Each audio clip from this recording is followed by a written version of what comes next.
Hey everybody, thanks so much for checking out our ABC 3340 Sports web exclusive from here at the Rose Bowl in Los Angeles, California. And now we're lucky enough to be joined by 24/7 Sports' Mike Rodak. And Mike, he covers the Alabama Crimson Tide for a living, so he's more qualified to talk about this than I am half the time. So Mike, today Alabama, they meet Michigan at Disneyland, the happiest place on earth. Even Nick Saban was smiling a little bit.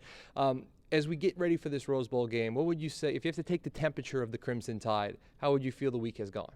Yeah, I mean, they got here on Tuesday, and it's basically snapping out of that Christmas lull and getting back into the mindset that you're at a bowl game now. You have to practice, but there is a pretty big lead up, and you're here for almost a week before the game, and there's a mix of both practicing and the football stuff, but also some of the fun stuff in terms of going to Disneyland. And we saw Nick Saban on the parade today with Terry Saban and his granddaughter as well. So it's a mix, and players do have to kind of keep in touch with making sure they're doing their work, but also having a little bit of fun. It is Los Angeles. There's a lot of things to do. So, I think it's always a balance, and so far it seems to be going pretty well for them. What will be fun for Alabama is the fact that there was an optimistic update on running back Jace McClellan. What did Saban talk to us about today? Yeah, basically said that he's back and practicing and feeling good, and that's something where we all, we didn't see him in the SEC championship game because of that foot injury that he aggravated against Auburn, and so it's a case of you had 3-4 weeks of rest, and that's obviously what it needed, and that's something that Nick Saban said paid off for Alabama, was just kind of shutting him down,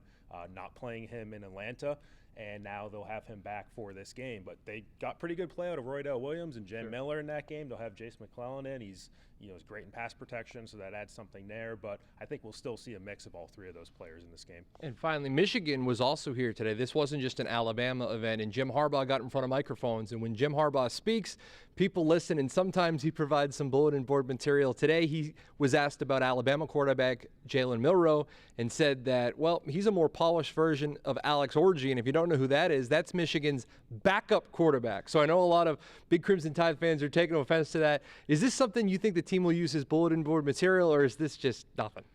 I think they always try to find a little something, a little edge here and there, so I can't rule it out in this particular case. I think in this case, it's Jim Harbaugh trying to say that we have talented players. We have a player like Jalen Miller who plays quarterback for us, and Jalen Milroe really has come along for Alabama. So at one point, he might have been a raw backup quarterback for Bryce Young, like Alex Orji is, and obviously we've seen Jalen Milroe, flourish into something much greater now. So I don't know if he's necessarily wrong. I think this is probably why Nick Saban likes to not compare players, because then that sometimes gets people talking about, if you're comparing him to your backup quarterback, where does that leave Jalen Milroe? But I do think there's a level of respect between both of these teams, and as much as it might be bulletin board material, I don't think it's really going to affect anything on Monday. Mike, you're our first beat reporter to go in a series that we're going to run all week, so you're going to have the first crack at it. Alabama, Michigan in the Rose Bowl. Who wins and why?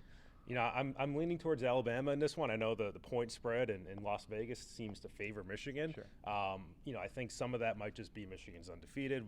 They've played some good teams themselves, but I think Alabama's played better, and I think Alabama might have already played the best team that they'll see this year in Georgia. So given what I saw against Georgia, given what I've seen from this team against LSU and Tennessee and some of the better teams they've played, I think this is an Alabama team that's going to show up and be physical, which is what they're going to need to do. It's going to be a ground and pound, hard-fought, bloody-nose sort of game, but they've shown that they can win those sort of games, and that's something that they've shown they can win different ways, and I think this is one that they can win.